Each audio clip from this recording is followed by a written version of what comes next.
میں نے state hood پر 370 پر تقریباً 1 درجن تقریریں کری، اور اس میں جب تک اسٹیٹ نہیں منوایا تب تک میں نے ان کو چھوڑا نہیں پارلیمنٹ کے اندر۔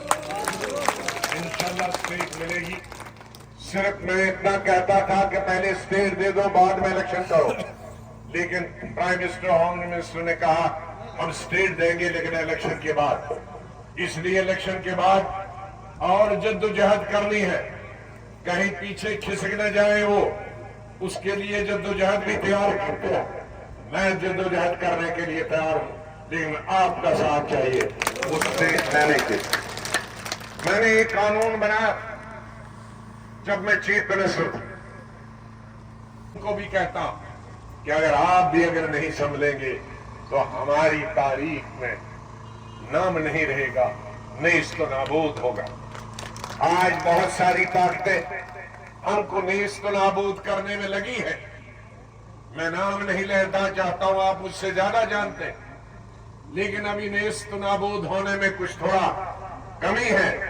اس نیست و نابود کرنے میں اللہ کے لیے کم سے کم تم شامل نہ ہو جاؤ۔ تم ایک ایسی حکومت دے دو جو عوام کی حکومت، سب مل کے حکومت، جو آپ کی لڑائی لڑے گا۔ میں نے جموں کشمیر کے عوام کی لڑائی، میں نے ہندوستان کے مسلمانوں کی لڑائی، جب وہ لنچنگ ہو رہی تھی مذہب کی بنیاد پر، میں نے پارلیمنٹ کی دیواریں ہلائی اس لنچنگ پر۔ جب ہندوستان میں برقع ختم کرنے کی، قانون بنانے کی بات آئی، میں نے راجیہ سبھا اس میں فیل کرایا، جب تک بعد میں ان کی میجورٹی ملی، پھر دوبارہ انہوں نے قانون۔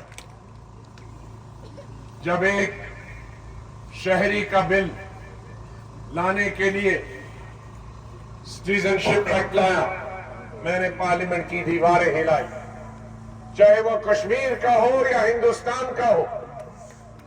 اقلیت کی آواز میں نے ہمیشہ اٹھائی۔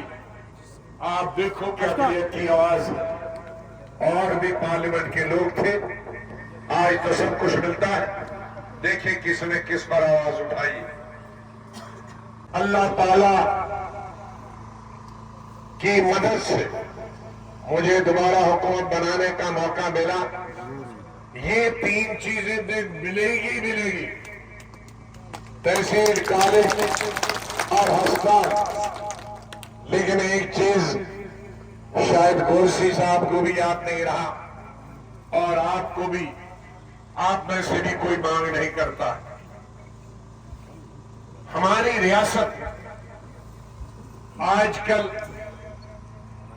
10، 12، 15، 20 لاکھ ٹورسٹ آتے ہیں، لیکن اس سے